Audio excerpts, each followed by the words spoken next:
सभी दोस्तों का चाणक्य नीति यूट्यूब चैनल पर स्वागत है। कैसे हो दोस्तों? उम्मीद करूंगा सारे के सारे बढ़िया होंगे, ज़बरदस्त होंगे। तो आज का हमारा प्रैक्टिस पेपर नंबर 3 आ गया है। जैसा कि आप सभी को पता ही है, हम एचटेट एग्जाम के लिए very very important practice paper कर रहे हैं। तो जो साथी पहली बार हमारे साथ चैनल पर जुड़े हैं तो उनको बता दें भाई, पीछे के प्रैक्टिस पेपर आप ज़रूर देखना और कंटिन्यू बने रहिए, क्योंकि आपके लिए यूजफुल सीरीज है। ये आपके हरियाणा के सभी एग्जाम में काम आएगी, चाहे आप हरियाणा के किसी भी एग्जाम की तैयारी करें। तो आज का प्रैक्टिस पेपर बिना देरी करे शुरू करते हैं भाई। तो आज का हमारा पहला प्रश्न आता है, Haryana state cooperative apex bank की स्थापना किस वर्ष की गई? वेरी वेरी इंपॉर्टेंट प्रश्न है भाई। देखो, फुल फॉर्म भी पूछ सकते हैं और स्थापना भी पूछ सकते हैं। Haryana state cooperative apex bank की स्थापना किस वर्ष की गई है? HARCO की फुल फॉर्म क्या बनेगी? Haryana state cooperative apex bank. तो इसकी स्थापना हुई है भाई नवंबर 1966, अगस्त 1966, सितंबर 1967, दिसंबर 1969। तो सही जवाब क्या आएगा दोस्तों? नवंबर 1966। ए हमारा सही जवाब हो जाएगा, ठीक है ना। तो ए हमारा बिल्कुल सही आंसर है। नेक्स्ट क्वेश्चन है, Haryana state health resource centre की स्थापना पूछा है इसने, किस वर्ष हुई है? तो Haryana state health resource centre की स्थापना 12 जून 2009 को, 15 सितंबर 2010 को, 18 अप्रैल 2011 को, 12 मई 2012 को। तो इसमें हमारा सही आंसर क्या बनेगा? तो इसमें हमारा सही आंसर बनेगा 12 मई 2012 को हरियाणा के अंदर स्टेट हेल्थ रिसोर्स सेंटर बनाया गया है। तो कमेंट बॉक्स में बताना भाई ये कहाँ पर बनाया गया है, ठीक है ना। इसकी स्थापना कहाँ पर हुई है, सभी साथी कमेंट बॉक्स में जवाब देंगे। नेक्स्ट क्वेश्चन आता है भाई, हरियाणा के अंदर शहरी क्षेत्रों में शिशु लिंगानुपात 0 से लेकर 6 वर्ष तक, ठीक है ना, यानी 1 से 6 वर्ष तक की जब आयु होती है तो शहरों में शिशु लिंगानुपात कितना रहता है, ये क्वेश्चन पूछा है। तो 831, 832, 833, 834। तो बताना भाई कितना रहेगा इसमें? 832 हमारा बिल्कुल सही जवाब हो जाएगा। बी इसमें करेक्ट आंसर है। नेक्स्ट क्वेश्चन है भाई, हरियाणा में न्यूनतम पुरुष साक्षरता दर वाले जिले बढ़ते क्रम में पूछा भाई, ठीक है ना। ये हर सेट में क्वेश्चन पूछा जाता है। हरियाणा में न्यूनतम पुरुष साक्षरता दर वाले जिले बढ़ते क्रम में बताने आपने कौन कौन से होंगे। तो सबसे पहले हम किससे चलेंगे? सबसे कम से, यानी मेवात, फतेहाबाद, सिरसा। तो मेवात शुरू में कौन से ऑप्शन में आएगा? सी में। तो सी हमारा बिल्कुल सही जवाब हो जाएगा दोस्तों, सी हमारा बिल्कुल सही जवाब। नेक्स्ट क्वेश्चन है, सीमा आयोग की जब वही प्रस्तुति दी गई उसके तहत पंजाब पुनर्गठन विधेयक कब पारित हुआ था? ये हमारा, तो पंजाब पुनर्गठन विधेयक कब पारित किया गया? तो बिल्कुल आसान प्रश्न है भाई। तो पंजाब पुनर्गठन विधेयक कब पारित किया गया है? 18 सितंबर 1963 को, 18 अगस्त 1965 को, 18 अगस्त 1966 को, या फिर 18 सितंबर 1966 को। बिल्कुल आसान प्रश्न है भाई। तो ये आपका क्वेश्चन बताना भाई, ठीक है ना। पंजाब पुनर्गठन विधेयक कब पारित किया गया? कमेंट बॉक्स में बताना भाई इसका आंसर क्या बनेगा। तो बंसीलाल हरियाणा के कौन से जिले से संबंधित थे भाई? बिल्कुल आसान प्रश्न है ये भी। तो बंसीलाल आपके कहाँ से संबंधित हो जाएंगे? सांपला रोहतक, या नांगल रेवाड़ी, या बैरी जज्जर, या गोलकंड भिवानी। बताओ भाई, या गोलगट भिवानी, यानी गोलगट भिवानी से संबंधित हो जाएंगे भाई बंसीलाल, जो हरियाणा के भाई क्या है, शराबबंदी लागू करने वाले हरियाणा के पहले मुख्यमंत्री, ठीक है ना भाई। प्रत्येक गांव तक बिजली पहुंचाने वाले हरियाणा के पहले मुख्यमंत्री बने भाई कौन? चौधरी बंसीलाल। हरियाणा के काफ़ी प्रसिद्ध नेता हुए हैं बंसीलाल। तो इनका जन्म कहाँ पे हुआ? गोलगट भिवानी में हुआ है। नेक्स्ट क्वेश्चन है, कौन से किले को भाई रानी की खिड़की भी कहा जाता है? तो कौन से किले को रानी की खिड़की बोला जाता है? बताओ भाई, रानी की खिड़की किसको बोलते हैं? तो क्या है, कलसिया रियासत का किला है, या बूडिया रियासत का किला है, या नारायणगढ़ का किला है, या मुस्ताफाबाद की रियासत का किला है? तो इसका सही जवाब क्या बनेगा? कलसिया रियासत का किला, ठीक है ना। ये हमारा बिल्कुल सही जवाब। तो कौन से किले को रानी की खिड़की कहा जाता है? कलसिया रियासत के किले को रानी की खिड़की कहा जाता है। तो भाई जो साथी पहली बार आए हैं वो चैनल को जरूर सब्सक्राइब करें, क्योंकि आपका एक सब्सक्राइब और एक लाइक हमें नेक्स्ट क्लास देने के लिए काफ़ी मोटिवेशन देता है। तो नेक्स्ट आता भाई हमारा क्वेश्चन। तो नेक्स्ट क्वेश्चन पूछा भाई इसने, तो पहलवान जो आपका कौन भाई? अशोक कुमार गर्ग। तो अशोक कुमार गर्ग को सितारा ए हिंद की उपाधि दी गई है। तो कब दी गई भाई इसको सितारा हिंद की उपाधि? 1990 में, 1991 में, 1992 में, 1993 में। बताओ भाई, आठवां क्वेश्चन है हमारा। तो आठवां क्वेश्चन का आंसर क्या बनेगा? 1990 में इसे सितारा हिंद की उपाधि दे दी गई। तो बुआ का गुम्बद बताना भाई कहाँ पे बनाया गया है? तो बुआ का गुबंद भाई रोहतक में, झज्जर में, भिवानी में, पलवल में। तो बुआ का जो आपका गुबंद बनेगा भाई ये कहाँ पे बनेगा, झज्जर में, ठीक है ना। बी इसमें बिल्कुल करेक्ट आंसर। सकंद कार्तिकेय मंदिर का निर्माण किसने करवाया, बिल्कुल आसान प्रश्न है भाई। सकंद कार्तिकेय मंदिर का निर्माण करवाने वाले व्यक्ति कौन थे, चंद्रगुप्त, बिम्बिसार, कुमारगुप्त, सकंदगुप्त।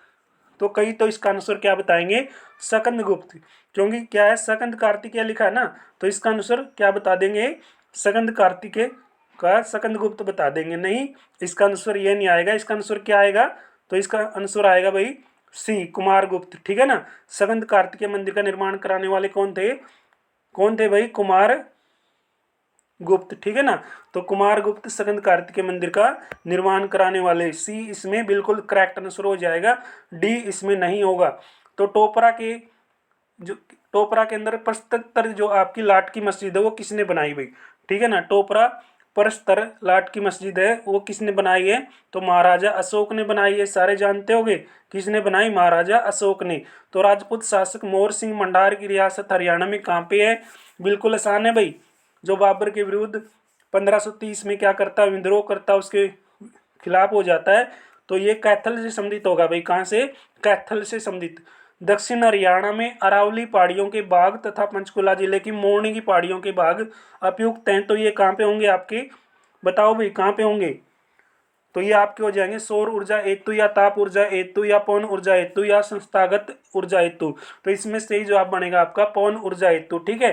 केंद्र सरकार द्वारा कहाँ भाई, ठीक है ना। इसका आंसर क्या बताया मैंने, पवन ऊर्जा हेतु, यानी सी इसका बिल्कुल करेक्ट आंसर। मैं मार्कर का यूज इसलिए नहीं करता क्योंकि बच्चे मेरे से शिकायत करते हैं कि सर आप मार्कर का यूज ना किया करो।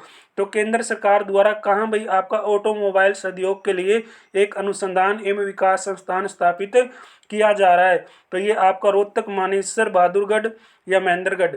तो ये आपका गुड़गांव के अंदर, गुड़गांव के कौन से स्थान पर, मानेसर में।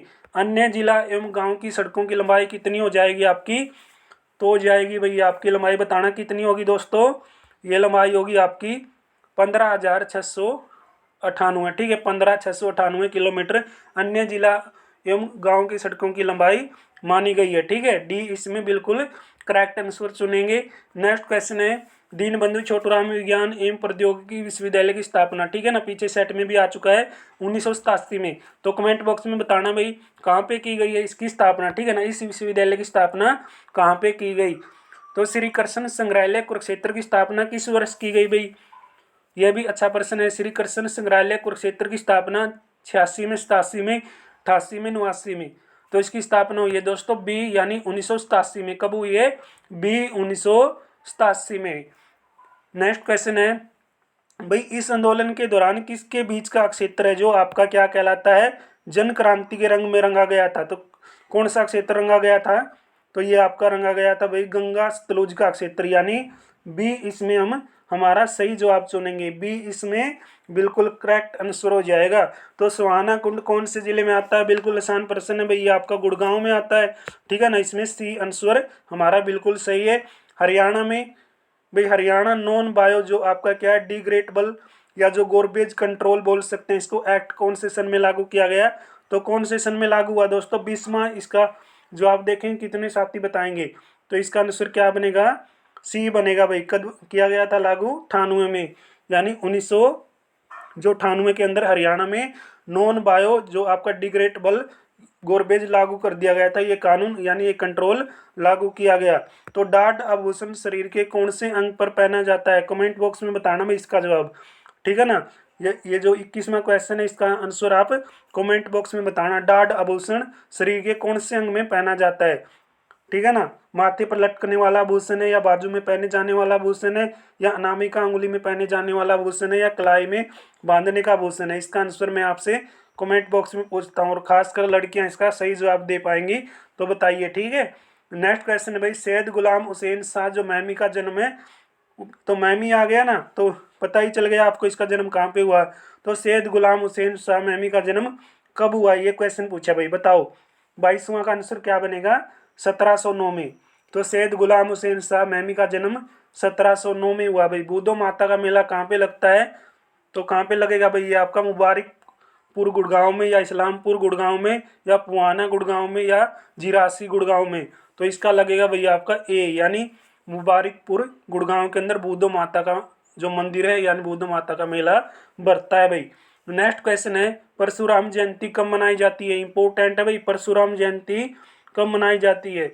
तो परशुराम जयंती कब मनाते हैं दोस्तों, फाल्गुन शुक्ल तृतीय या कार्तिक शुक्ल तृतीय या श्रवण शुक्ल तृतीय या बैसाख शुक्ल तृतीय। तो बताओ भाई कब मनाई जाती है, बैसाख शुक्ल तृतीय को परशुराम जयंती हम मनाते हैं।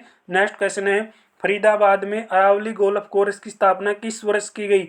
बिल्कुल इंपॉर्टेंट प्रश्न है भाई, किस वर्ष हुई है, 65 में, 66 में, 67 में, 68 में।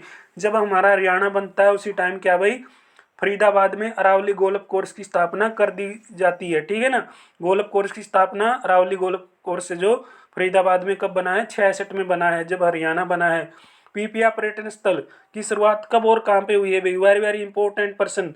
तो पीपीआ पर्यटन स्थल की शुरुआत कब और कहाँ पे हुई है, 26वां क्वेश्चन पहुंच चुके हैं। तो बताओ 1994 में फतेहाबाद में, ठीक है भाई, कब हुई है, 1994 में फतेहाबाद। तो फतेहाबाद का प्राचीन नाम कमेंट बॉक्स में बताना भाई क्या है, फतेहाबाद का प्राचीन नाम क्या है। तो द्वितीय विश्व युद्ध में हरियाणा के गुड़गांव जिले से, जींद जिले से भी पूछे जा चुके हैं, अंबाला जिले से भी पूछे जा चुके हैं। अब पूछ लिया आपसे गुड़गांव जिले से द्वितीय विश्व युद्ध में हरियाणा के कितने सैनिकों ने हिस्सा लिया भाई, ठीक है ना। उसमें पहला युद्ध पूछा था, पहले युद्ध में हरियाणा के अंबाला और जींद से कितने सैनिकों ने भाग लिया, हमने ये किया। तो ये बताओ भाई कितने सैनिकों ने भाग लिया था। 27वां का आंसर क्या बनेगा, तो 27वां का आंसर बनेगा, बताना भाई कितना बनेगा, तो कितना बनेगा डी, यानी द्वितीय विश्व युद्ध में हरियाणा के गुड़गांव जिले से कुल कितने सैनिक थे। तो ये आपका हो जाएगा भाई 22,405 यानी 224,05। हरियाणा में अब कितने शौर्य चक्र प्राप्त किए गए हैं, ये तो पीछे के सेट में भी आ चुका है। तो बताओ भाई कितने शौर्य चक्र प्राप्त हुए हैं। तो इसका आंसर मैंने क्या बताया, डी बताया, ठीक है भाई, नोट कर लेना, डी है 27वां का आंसर। हरियाणा में कितने शौर्य चक्र प्राप्त हो चुके हैं, 325, ए इसका बिल्कुल सही जवाब आएगा दोस्तों, क्या आएगा, ए। नेक्स्ट क्वेश्चन आता है, तो नेक्स्ट क्वेश्चन है भाई जो अरस का चालुक्य नरेश पुलकेशियन के साथ युद्ध कब लड़ता है, तो कब लड़ता है भाई, तो पुलकेशियन द्वितीय की जो क्या है भाई महाराजा हर्षवर्धन को नर्मदा नदी के किनारे पर हरा जाता है। तो ये कब हराता है, तो 634 से 35 ईसा पूर्व। तो बी हमारा इसमें क्या है, सही जवाब होगा, बी इसमें करेक्ट आंसर होगा, ठीक है ना।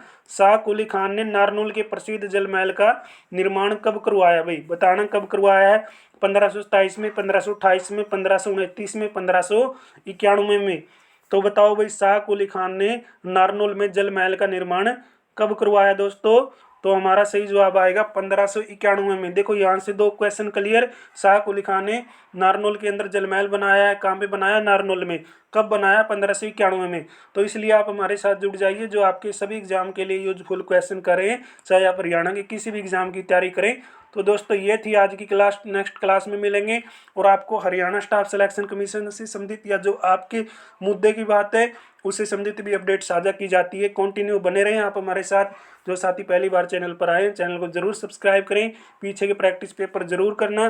तो मिलते हैं भाई, आप सभी का बहुत बहुत धन्यवाद। जय हिंद, जय भारत।